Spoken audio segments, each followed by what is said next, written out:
छोटी से गांव में विमला रहा करती थी। बच्चे ना होने के कारण विमला के माथे पे एक बाज नाम का धब्बा लग गया था। लोगों के उसे रोज ताने सुनने पड़ते थे। लेकिन आज वो धब्बा उसके माथे से निकल गया, क्योंकि आज उसकी बेटी जो पैदा हुई थी।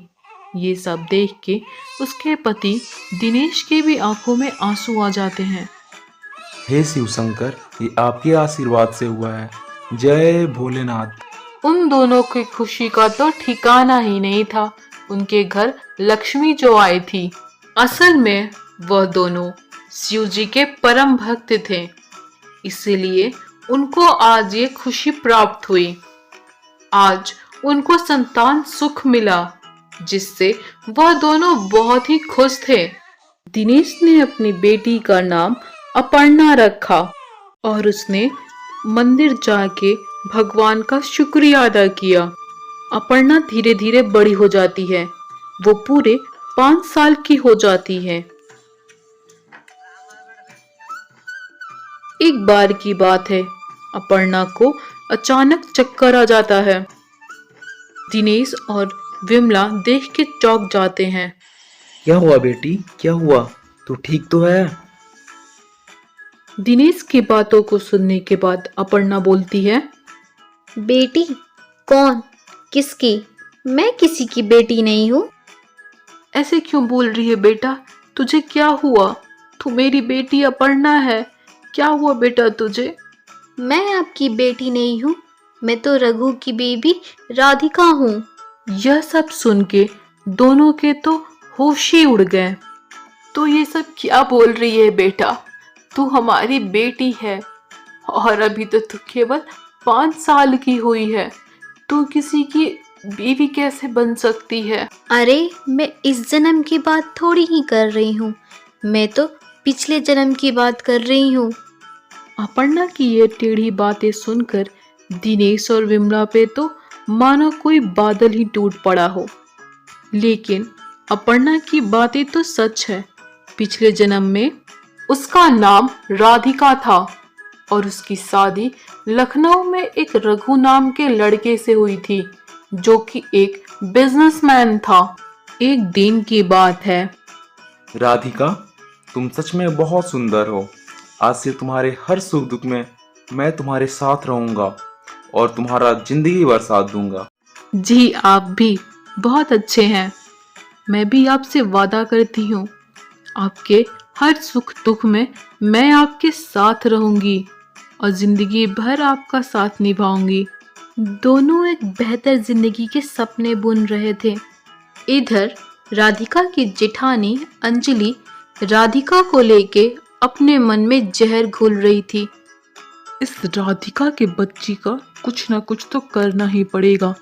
कैसे ही आते इस घर को तो अपनी मुट्ठी में कर लिया है। ये सातिर औरत कुछ दिमाग लगा के मेरे सास ससुर से सारे प्रॉपर्टी अपने नाम कर लेगी। इसका कुछ ना कुछ तो करना पड़ेगा। सच में राधिका से उसके सास ससुर और सभी लोग बहुत ही खुश थे। उसके ससुर मोहन और सास कौशल्या वो राधिका से प्यार करने लगे थे। राधिका एक गरीब घर की थी, इसीलिए पहले तो उसके ससुर मोहन उसे बिल्कुल भी पसंद नहीं करते थे। लेकिन आजकल वो बात बात पे राधिका को बुलाते और उनकी तारीफ भी करते। राधिका उन दोनों का खूब ख्याल रखती और अच्छे से देखभाल किया करती थी। एक दिन की बात है, मोहन कौशल्या से बोलता है, जो भी हो कौशल्या, राधिका बहुत अच्छी है। हम दोनों का कितना ख्याल रखती है। हाँ, आप सही कह रहे हैं। राधिका के आने के बाद तो जैसे घर का माहौल ही बदल गया हो। बड़ी बहू तो हमारे लिए कुछ नहीं करती। राधिका के आने के बाद सब कुछ कितना बढ़िया और अच्छा लगता है। अब दोनों इसी तरह बातें कर रहे थे, तभी वहां से अंजलि जा रही थी। अंजलि वो दोनों के बातों को सुन लेती है। बात तो बिगड़ती जा रही है, कुछ ना कुछ तो इस राधिका का करना पड़ेगा। अंजलि राधिका को फंसाने के लिए प्लान बनाने लगती है। फिर उसने राधिका द्वारा बनाए गए खाने में ज्यादा मिर्ची और नमक डाल देती है। अंजलि ने देखा कि खाते वक्त किसी ने भी राधिका को कुछ नहीं बोला। प्यार में अलग ही शक्ति होती है, लेकिन ये बात अंजलि को बिल्कुल भी समझ में नहीं आएगी। राधिका से केवल इंसान ही नहीं बल्कि उसे पशु भी बहुत प्यार करते थे। हर सुबह राधिका के घर के बाहर एक गाय आया करती थी, जिसको राधिका एक रोटी खिलाती थी। हे गौ माता, मुझे आशीर्वाद देना कि मेरा परिवार हमेशा खुशहाल रहे। राधिका की ये सारी बातें सुन के गाय राधिका के और पास आती थी और अपना सर उसकी गोद में रख देती थी। इसी तरह कई दिन बीत गए। राधिका गर्भवती हो गई। घर में खुशी का माहौल छा गया। इधर अंजलि की परेशानियां और बढ़ गई। मेरी शादी के पूरे 5 साल हो गए, लेकिन अभी तक मुझे एक बच्चा नहीं हुआ और इसे ये अभी गर्भवती हो गई। अगर ऐसे ही चलता रहा तो फिर मेरा घर में कोई मान सम्मान नहीं रहेगा। तभी वहां राधिका आ जाती है। दीदी, मेरा बच्चा यानी आपका बच्चा, आप चिंता मत करो, हम दोनों इसे मिलकर बड़ा करेंगे। जले पे नमक छिड़कना कोई तुमसे सीखे राधिका, बहुत कर ली मेरी बेइज्जती, अब जाओ यहाँ से। आज राधिका की गोद भराई की रस्म थी और अंजलि ने उसके खाने में कोई दवाई मिला दी। राधिका ने वो खाना खा लिया। बहुत सताया है तूने राधिका, अब तुझे समझ में आएगा, ताना मार रही थी ना मुझे। फिर अंजलि राधिका के कमरे में जाती है। अरे क्या हुआ दीदी, रात को आप मेरे कमरे में, सब ठीक तो है ना? अरे वो तो मैं तुझे बस यूं ही देखने आई थी। तू ठीक तो है ना? और उस दिन के लिए मुझे माफ़ कर दे, मैं थोड़ा गुस्से में थी। कोई बात नहीं दीदी, मैंने उस दिन के बात को दिल पे नहीं लिया। अच्छा ठीक है, तो फिर तू आराम कर, आज थक भी गई होगी, अब मैं चलती हूँ। इसी तरह 2 महीने बीत गए। राधिका को एक अपाहिज बच्ची पैदा हुई। अरे ये क्या हो गया, हमारे घर को किसकी नजर लग गई?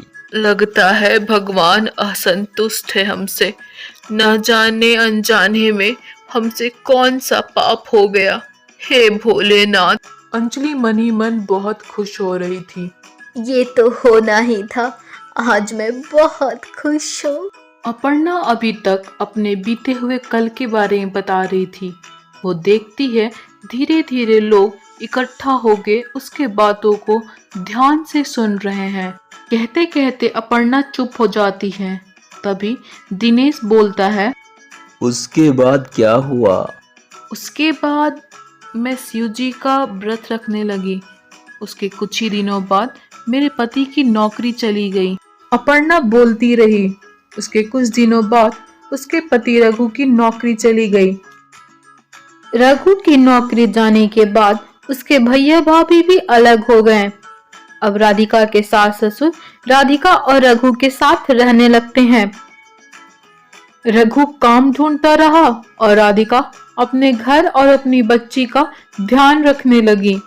राधिका अपने बच्ची को लेके एक डॉक्टर के पास जाती है। देखिए, आपकी बेटी ठीक हो जाएगी, लेकिन उसके लिए जेंटल ऑपरेशन करना पड़ेगा, जिसके लिए 20 लाख रुपए की जरूरत होगी। डॉक्टर की ये सारी बातें सुन के राधिका के तो होश ही उड़ गए। वो घर आके बहुत परेशान हो जाती है। इस जन्म में तो मैं अपनी बेटी को नहीं ठीक कर पाऊंगी, भला मैं 20 लाख रुपए कहाँ से लाऊंगी? हे शिव शंकर, मेरे पे दया करो। राधिका की ये सारी हालत देख के रघु के भैया भाभी बहुत ही खुश होते थे। बहुत अच्छा हुआ इन लोगों के साथ, अब मरो तुम लोग। वो कहते हैं ना, एक इंसान चाहे हार मान ले, लेकिन एक माँ कभी हार नहीं मानती। राधिका एक सिलाई का काम करने लगी।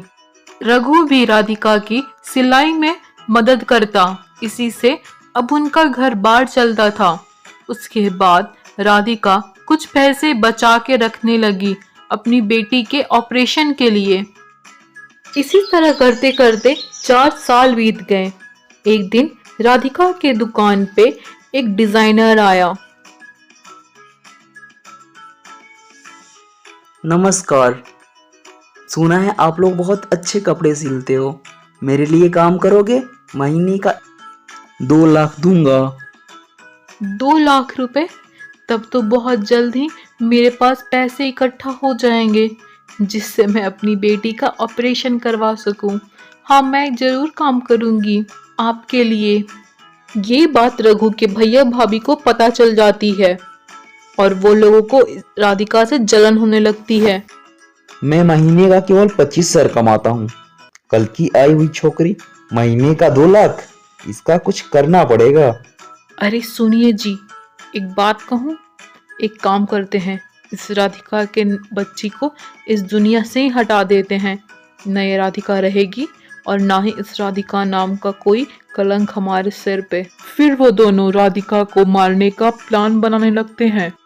राधिका को डिलीवरी देने कुछ दूर जाना पड़ता था। एक शाम वो डिलीवरी दे के लौट रही थी, तभी उसे सुनसान जगह पे उसे रघु के भैया भाभी मिलते हैं। अरे भैया भाभी, आप दोनों यहाँ यहाँ क्या कर रहे हैं? हाँ, हम लोग यहाँ आज तो तुझे ऊपर पहुंचाने आए हैं। इतना कहने के बाद वे लोग राधिका के पेट में चाकू घुसेड़ देते हैं। राधिका की तुरंत देहांत हो जाती है और वे लोग राधिका के बॉडी को कहीं सुनसान जगह में दफना देते हैं। उनको लगता है कि राधिका के बॉडी को कोई जान नहीं पाएगा। रघु ने तो जीने की आस ही छोड़ दी, लेकिन उसको अपनी बेटी के लिए जीना पड़ा। इधर राधिका की आत्मा जब स्वर्गलोक में पहुंची तो शिव जी ने उससे बोला, लोक पर तुम्हारा काम अभी खत्म नहीं हुआ है, मैं तुम्हें फिर से भेज रहा हूँ, दोषियों को सजा दिलाना। उसी समय दिनेश और विमला शिव जी का व्रत रखते थे और संतान सुख के लिए उनसे प्रार्थना करते थे। तभी शिव जी ने राधिका को एक नए शरीर में प्रवेश करने का आज्ञा दिया और वही राधिका विमला के घर में एक छोटी बच्ची का रूप लेके जन्म ली। इतना बोलने के बाद अपर्णा चुप हो गई। ये सब बातें सुन के सभी लोगों के तो होश उड़ गए। फिर अपर्णा बोलती है, मुझे अभी लखनऊ ले चलो, मुझे उन दोषियों को सजा दिलवानी है, इसीलिए मेरा यहाँ जन्म हुआ है। अगले दिन अपर्णा अपने पिता दिनेश और माँ विमला के साथ लखनऊ के लिए निकल जाती है। और वो कैसे नहीं जाते? शिव जी ने जो राधिका को भेजा था। अगले दिन वो लोग लखनऊ पहुंच जाते हैं। अपर्णा को अपने घर का रास्ता पता होता है तो वो अपने घर पहुंच जाती है। घर पहुंचने के बाद अपर्णा देखती है रघु के भैया भाभी उसके सास ससुर से लड़ाई कर रहे होते हैं। उनके मन में लालच आ जाती है। वे दोनों पूरा घर हड़पने के फिराक में पड़ जाते हैं। अरे क्या हुआ माँ जी, क्या हो रहा है ये सब? अब मैं आ गई हूँ ना, सब ठीक हो जाएगा। तू कौन है लड़की और क्या कर रही है यहाँ? चल जा यहाँ से, थप्पड़ मारूंगी ना, सब समझ आ जाएगा। क्यों मार के इतना जल्दी भूल गए? मैं राधिका हूँ, मेरा फिर से जन्म हुआ है तुम दोनों के किए का फल देने के लिए। ये लड़की पागल हो गई है, राधिका तो कब की मर गई। मर गई है या तुम दोनों ने मार दिया है? अपना बकवास बंद कर और चल जा यहाँ से। राधिका जिस गाय को रोज रोटी खिलाया करती थी वो उसके पास आकर उसे चूमने लगती है। ये पशु है, इसे मैं अभी तक याद हूँ, और तुम दोनों मुझे मार के इतना जल्दी भूल गए। कमला ने जैसे ही अपर्णा को मारने के लिए हाथ उठाया तभी वहां पुलिस आ गई। अरे रुको, अपर्णा यहाँ आने से पहले पुलिस स्टेशन गई थी। उसने तुम दोनों के बारे में पहले ही FIR लिखा चुकी है। अपर्णा सबको उस जगह ले गई थी जहां उसको वो दोनों ने मारा था। उसने सबको वो जगह बताई। फिर उस जगह की खुदाई हुई, वहां से अपर्णा की डेड बॉडी मिली। अरे नहीं नहीं, हमने इसे नहीं मारा, और तुम्हारे पास क्या प्रूफ है कि हमने इसको मारा है?